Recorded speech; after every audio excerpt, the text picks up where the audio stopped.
Hey y'all, it's good to see you. I hope you're having a good day, cause I'm back. I'm being consistent. That's C-O-B-I-C-T-H, and in that order.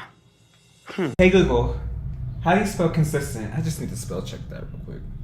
I'm so happy that you're back. Thank you so much for supporting me. If you haven't yet, go ahead and hit that subscribe button. I'm just gonna stand here until you do it. Thank you. My name is Kile J. I use they, them pronouns. And in today's video, I'm gonna be talking about the 5 lessons I've learned in my 20s. You know, this period in my life, I've been reflecting a lot.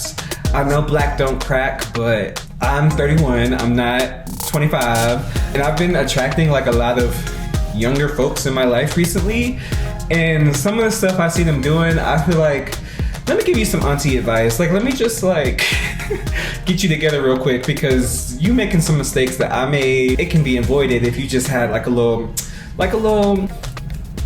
honesty. If somebody was to tell you like what to avoid.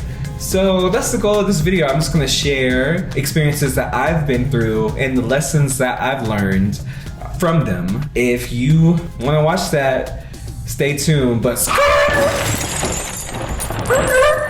before we get into that, I really need y'all to get into my merch line. It is called DBRS Studios. It is a line to support not only me, but other diverse queer artists in my community. And y'all really need to get into it. I designed everything and the material is very good quality. And every purchase supports diverse queer artists. So go ahead and check it out. You can find it at dbrsstudios.patternbyetsy.com. Okay, let's get back to the video. As I reflect on my life, there's things that I'm proud of and things that I ain't really that proud of. Like, I wish if I could go back in time, I would be like, girl, you sure you want to be at this party, girl? Like, what you doing over here? Like, do you even know these niggas like that? You don't even know them. Like, what's going on? Like, okay, they doing cocaine. Okay, you gotta get out of here, bitch. Like, what the fuck? So I'm just gonna go through 5 lessons I've learned in my 20s, and I'm gonna tell y'all what I did right, what I did wrong, and what I could grow from. So to start, number 1, some people in your life are only for 1 season. They not supposed to be there for 20 years, bitch. They literally supposed to be there for the season premiere and the season finale. That's it. Like, they're getting a couple episodes. They might be an extra. Like, and I remember when I moved to New York, I was just like trying to make friends with everybody. I was just so like open-hearted, open-minded. Low-key looking back, I should have just followed the signs and not tried to have people like stick around or not hang out too long with certain folks, because it wasn't worth it. At the end of the day, I feel like once I recognized like a little drifting apart action, I should have just like let it go, let the relationship go, let the friendship go, because when I was trying to hold on to something, I wasn't making room for other people. What I'm trying to say is, let some people go. It's okay. Like, you're young. Some people are gonna be in your life. Some people are gonna go away. Don't hold on to it. Just let it go. Don't hold on to that nigga. He ain't no good anyway, especially if he from the Bronx. Oh, let me not get into that, because that's a whole nother video. Okay. Like, like, you're supposed to learn certain things at certain points in your life, and some people are helping you with that. And now that I look back on it, I realize, okay, that relationship was meaningful because at the time I was alone and they were around my age, but they moved on with their life, and so have I. I mean, it doesn't mean that something bad necessarily happened. It just meant that they served their purpose and it's time to go. So don't hang on to like relationships, especially if you feel that it's time to move on from some folks. I have homegirls that have been in my life for over 10 years, and it makes sense because they just a bomb ass person, and that they're just supposed to be at my wedding when I get married. They're supposed to be when I'm having a child. They're supposed to be helping me shop for some clothes for them so they can make TikToks, because I'm gonna put my child to work. Like, they're gonna make some money for me. Like, okay. My child, I'm gonna have the Jackson 5 in my motherfucking family, okay? We're Michael, we're Tito, we're Janet. Some of y'all homies gonna be right at the dress rehearsal like, okay, Kyle, like, you need to get these kids together. Like, we gotta get them signed. But some people ain't gonna make it to that point, and it's perfectly fine. I think once you learn to let it go, then you make room for more folks to come into your life, which means more lessons, more opportunities for growth. So yeah, some people in your life are only for a season, and it's okay. Number 2, leave uncomfortable situations as soon as possible. There's been so many times where I've tried to stay in situations and scenarios that really were not a fit for me. And I can go into this in a lot of different ways. I think the main 3 ways is like, number 1, live in situations. Trying to make it work with like some funky ass roommates. Like, I've had some really, really great roommates, and I've had some really like awkward living situations. When I think back on that, like I should have like got my ass up and left like earlier. And there's been situations living in New York. When I first lived in New York, I lived in Harlem. I lived with somebody who would just like randomly rent out space in her apartment, not even rooms, but like if the couch was open, she would let somebody sleep on the couch for a month. Why was I putting up with that? I don't know. I need to talk to my therapist about that. That's a note for them. Okay. Also, this can go for like hanging out with your friends. Like, if you hanging out with some folks and that's not a vibe, and I don't know, they breath stink and you kind of feeling funky about the situation, do you even know them like that? Like, for example, I was hanging out with my straight homegirl, bless her heart, I love her to death, and she invited me to a party where there was nothing but hoteps there, and you know, I'm very openly queer, like I really don't care what anybody thinks of me, like I'm just gonna be myself, period. But I knew the red flags were there as soon as the niggas was like, King, why you got that makeup on? I'm like, wait, hold on. I should have got my ass up and left, but I stayed to try to make my friend happy. But you're wasting time. Life is too short to be uncomfortable. Get up and go. You need to learn to advocate for yourself. If you're not feeling right about something, just say, hey, I'm gonna go home. See you later. And if that person doesn't understand, they don't need to be in your life anyway. So this also goes for like work situations too. I remember I was working at a white-owned soul food restaurant in the meatpacking district, and it was hell trying to work there. Like, the conversations I would have with customers would be, oh, is this gluten-free? And in my head, I would be thinking, no, bitch, it's macaroni and cheese with bacon. Like, you at a soul food restaurant. I'm confused. You don't want you want the mac and cheese with no cheese?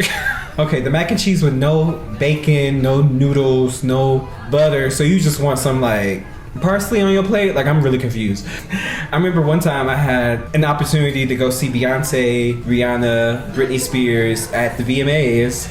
And them little stank ass waitresses, nobody would cover my shift. They were like, oh, but you need to work tonight at 5 o'clock. And I was like, so I'm gonna miss my opportunity to see Beyonce, Britney Spears, Rihanna, Lady Gaga in the same room so I can argue with these people about how fried chicken is not gluten-free.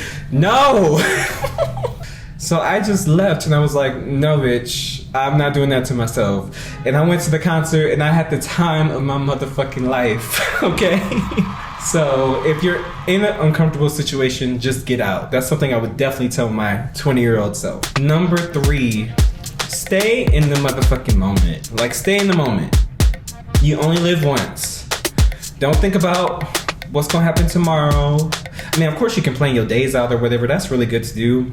But also, you don't get a chance to do it all over again sometimes. Like, sometimes you only have one shot, one opportunity, and you gotta make the best of it. For example, I was on set of a Dua Lipa music video as an extra because I needed to make some coin. Like, I needed to make some serious money. And all I can think about is like, damn, bitch, if you don't pay this phone bill by tomorrow, like, your shit about to get cut off. Like, you can't kiki with your friends no more. Like, how you gonna go to the gay club? That was just running through my head. And Dua Lipa was standing right in front of me like, And I was just looking at her like, girl, you gonna pay my phone bill? Who gonna pay my phone bill? I need somebody to pay my phone bill. Like, that's all I could think about. And she was like, hey, what's your name? And I was like, hey, my name is Kyle. But then they hit my head up like AT&T. Like, what's AT&T got going on? Like, can AT&T help me out?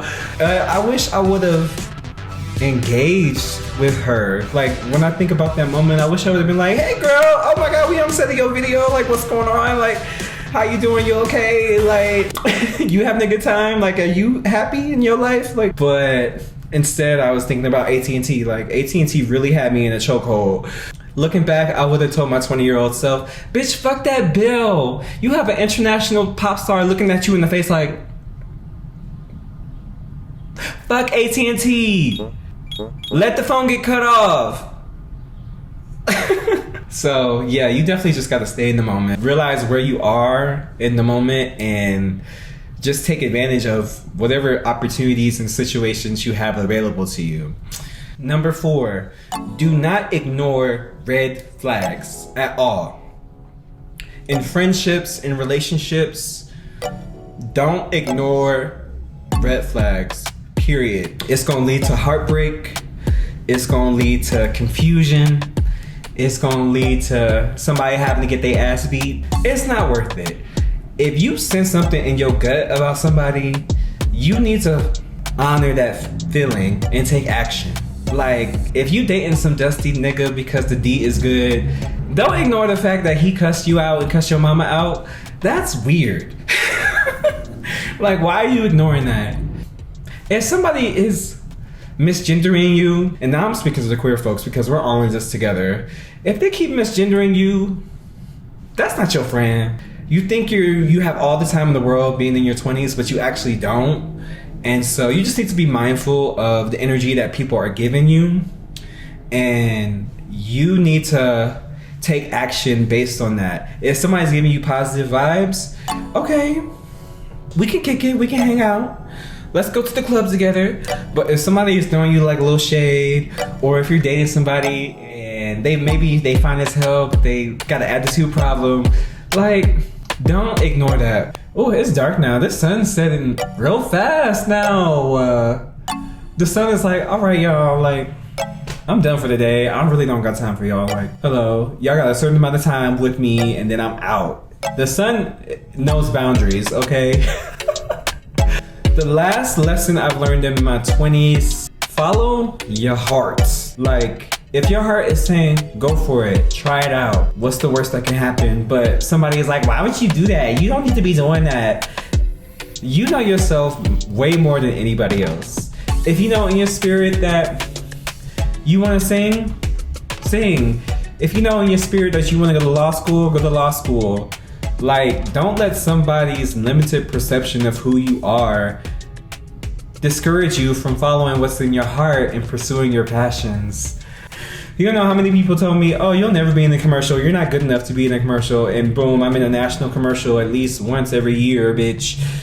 Like, you just go for it. And it's your 20s. Like, you can fail. You can fail in your 30s. You can fail in your 40s, bitch. You can fail in your 50s. But you gotta just keep trying. Thank you so much for checking out this video. Now I'm gonna share some clear ways that you can support me. Number 1, again, check out my store. I have some really awesome products that are queer and femme affirming. All of the proceeds go to supporting not only me, but other diverse LGBTQ+ artists in my community. And the material is high quality, and I'm not playing with these shipping speeds. I'm gonna get your product like within a week, okay? So go ahead and check out my store. Number 2, girl, go ahead and drop some money in my Cashapp and my Venmo. My Cashapp is Kyle Atwater 1. My Venmo is at Kyle Atwater. I'm an independent Black queer artist and content creator, and I appreciate any support or donations that you would give me. It really goes a long way. It means a lot for me to continue creating. And also, you can of course subscribe to this channel and follow me on Instagram, follow me on Twitter, TikTok. It's all at Kyle Atwater. And thank you so much for checking out this video. Stay tuned because I'm gonna be posting once a week. So get into it, and I'll see you next time. Bye.